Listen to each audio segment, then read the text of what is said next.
आज मैं आपको लेके जा रही हूँ दुबई की मशहूर वायरल डिश की तरफ। जी हाँ, अब ज़रा दिल मजबूत कर लीजिए क्योंकि ये रेसिपी देख के आपके जायके दुबाला हो जाएंगे और बच्चे नखरे करने लगेंगे कि हमें तो ये अभी बना के दें। तो चलें शुरू करते हैं आज की रेसिपी जो आपको घर बैठे दुबई की सैर करवा दे। आउज़ुबिल्लाहि मिनश्शैतानिर्रजीम, बिस्मिल्लाहिर्रहमानिर्रहीम। अस्सलाम वालेकुम व्यूअर्स, कैसे हैं आप सब? उम्मीद करती हूँ आप सब खैर आफियत से होंगे। जी हाँ, मैं आज बना रही हूँ Dubai viral paratha smash burger. आप सीखेंगे मेरे तरीके से। आपने एंड तक मेरे साथ रहना है। वो सारी टिप्स एंड ट्रिक्स जो मैं बताऊँगी वीडियो में आपने फॉलो करनी है और मज़ेदार सा Dubai viral smash burger paratha घर में तैयार करेंगे। उसके लिए मैंने 1 कप लिया है मैदा और 1 कप लिया है आटा। आटा भी मेरे पास ये बाज़ार का जो सफ़ेद वाला होता है वही था।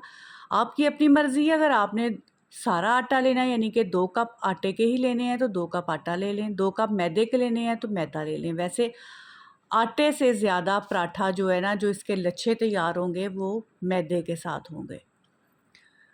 अब हमने 2 कप ले लिया मैदा और आटा, उसमें 1 चम्मच भर के हमने पिसी हुई चीनी का डाला है जो पराठे के रंगत को और जायके को बढ़ा देगा। फिर हमने हाफ़ टी स्पून इसमें डाला है नमक। मेरे पास ये पिंक सॉल्ट है, मैं ये यूज़ करती हूँ इसलिए वो डाला है। आपके पास वाइट पिंक जो भी हो आप इस्तेमाल कर लें। 3 से 4 टेबलस्पून हम इसमें डालेंगे ऑयल के। ऑयल घी दोनों इस्तेमाल कर सकते हैं। ये सारी चीज़ें डालने से पराठा बहुत खस्ता, क्रिस्पी और मज़ेदार बनेगा।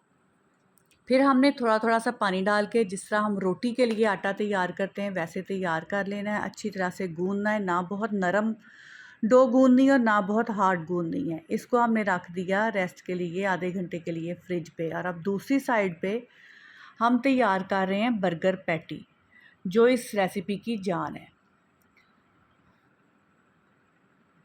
इसके लिए मैंने यहाँ पे लिया है बीफ का कीमा 1 किलो। आप बीफ या चिकन दोनों में से जो चीज़ खाते हैं और पसंद करते हैं वो ले सकते हैं। 1 किलो बिल्कुल बारीक 2 से 3 दफ़ा आपने मशीन में से निकलवा लेना है बीफ का कीमा।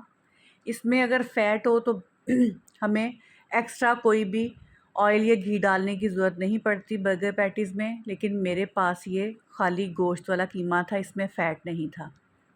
1 किलो हमने कीमा लिया है, उसमें 2 बड़े साइज़ के बहुत बारीक चॉप किए हैं प्याज। चॉपर में आप चॉप कर लें, फिर उनका पानी अच्छी तरह से निचोड़ के वो डालें, क्योंकि प्याज में अगर पानी होगा तो आपके पैटी अच्छे तैयार नहीं होंगे, वो खुल जाएंगे पानी की वजह से। ये आपने छोटी छोटी टिप्स जो मैं बता रही हूँ उनको जहन में रखना है, फॉलो करना है जब भी आप बर्गर पैटी बनाएं, चिकन हो या बीफ, उसके लिए ये चीज़ें इस्तेमाल करें कि मैंने ये किस तरह बताई हैं आपको। फिर हमने इसमें आम रूटीन के वही नमक, मिर्च, सूखा धनिया और हल्दी डाली रंगत के लिए। कुटी हुई मैंने कुंडी में पीस ली थी सुरख मिर्च, फ्रेश वाली आजकल बहुत अच्छी बाज़ार से मिल रही है। अगर हरी है आपके पास, सूख नहीं है तो कोई मसला नहीं है, आप हरी मिर्च ले लें। और साथ में मैंने 1 इंच का अदरक का टुकड़ा ले लिया था। इन दोनों चीज़ों को कुंडी में पीस के वो डाल लिया था।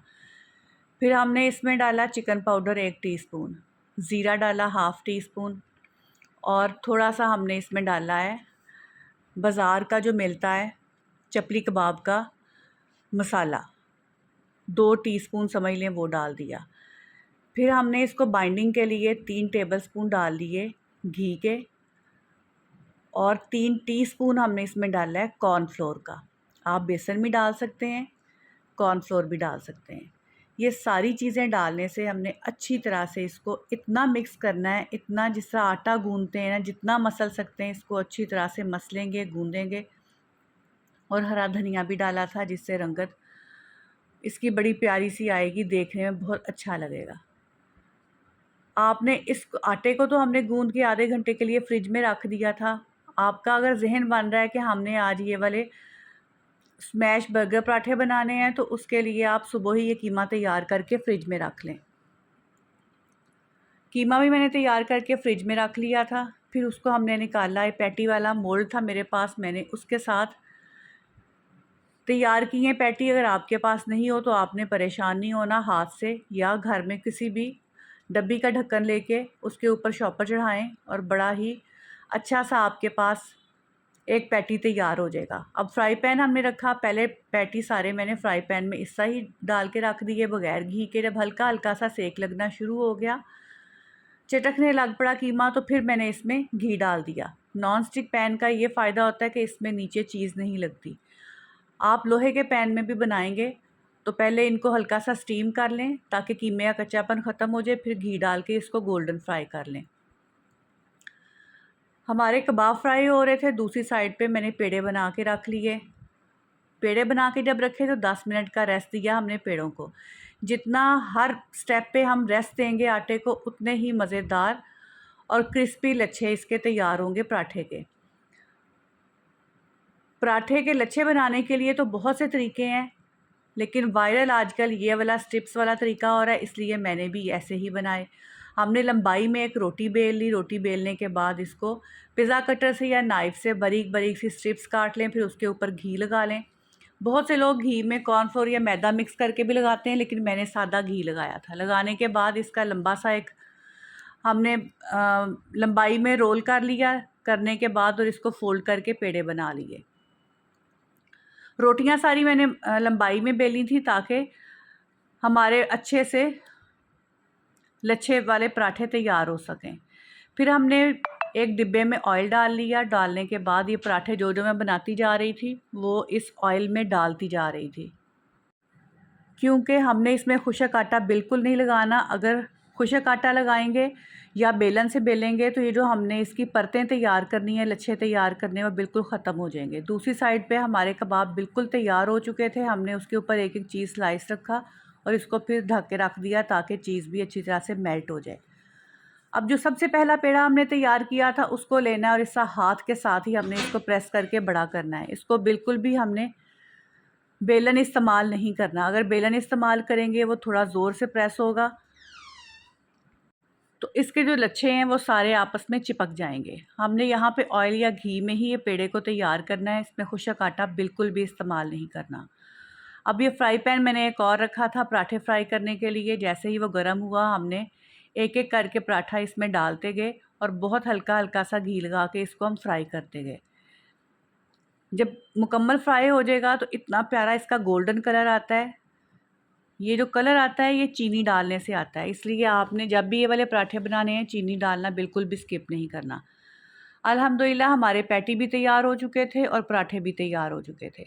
अब हमने असेंबल करना था। असेंबल करने के लिए मैंने मायोनीज़ ली, केचप ली, थोड़ी सी चिली सॉस ली, नमक और काली मिर्च डाला। इसमें डाल के एक अच्छी सी सॉस तैयार कर ली जो बर्गर पराठा को बहुत ही यमी सा एक बना देगा। बड़ा अच्छा सा इसका फ्लेवर आएगा, क्रीमी भी और यमी भी। अब हमने 2 पैटी एक बर्गर में रखे हैं। आपने जब भी पराठे बनाने हैं पैटी के हिसाब से बना सकते हैं। मेरे थोड़े बड़े बने थे इसलिए मैंने इसमें 2 पैटी डाले हैं। ये double patty paratha smash burger तैयार हो गया है। इसको दरमियान से हाफ हाफ हमने किया। अब आप इसमें सैलड भी लगा सकते हैं, विदाउट सैलड भी इसको एंजॉय कर सकते हैं। मेरे बच्चों को विदाउट सैलड चाहिए था, इसलिए मैंने इसमें सैलड बिल्कुल भी नहीं लगाई। उम्मीद करती हूँ ये Dubai while paratha smash burger जो मैंने आज तैयार किया, इसकी रेसिपी आपको अच्छी लगी होगी। अगर आपको मेरी रेसिपी पसंद आती हैं तो मेरे चैनल को लाइक करें, शेयर करें। अपना बहुत सारा ख्याल रखें, मुझे अपनी दुआ में याद रखें। जज़ाकल्लाहु खैरन कसीरा।